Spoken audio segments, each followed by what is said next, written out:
Magandang araw sa inyo mga bata. Sa araw na ito, mayroon akong ikukwento sa inyo.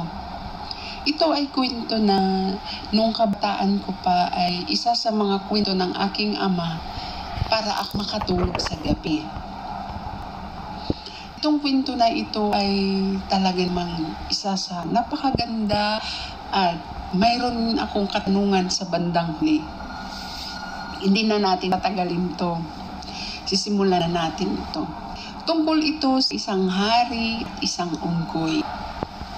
Noong unang panahon ay mayroong isang hari. Itong hari na ito ay napakapangit ng ugali niya at napakagahaman niya. Gusto niya lahat ng bagay-bagay na nakikita niya o sasabihin niya, kailangan ay matupad. Ganun siya kapangit. Ganun siya kapangit ang pag-uugali. Subalit, itong hari na ito ay mayroon siyang isang paboritong hayop. At ito nga ay ang unggoy.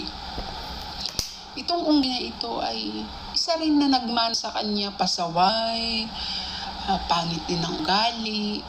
At alam mo na ang unggoy, ang paborito niya ay ang saging.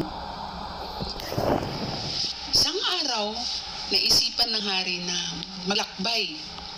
Maglibot-libot sa kanyang paligid ng palasyo, sa kanyang hasyenda, lahat ng mga hayop niya, mga taniman ng prutas niya, naisipan niya maglakbay. 10 ng kanyang mga kawal ay naglibot-libot nga sila.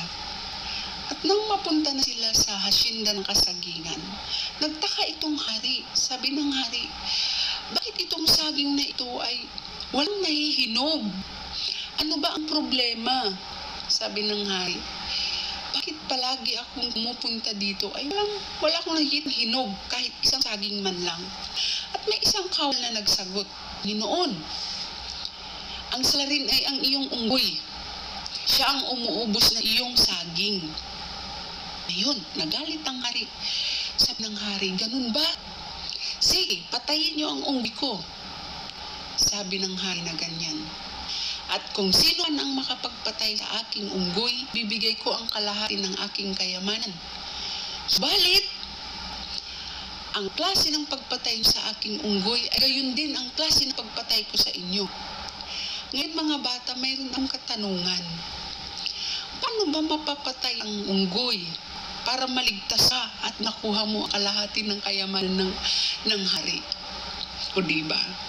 Hintayin kong sagot mo. Sana may mag-comment ninyo sa baba. At sana hindi kayo magsawa sa kwento at marami pa akong kwento na ibabahagi sa inyo. Hintayin ko sa ulit. Magandang araw sa inyo.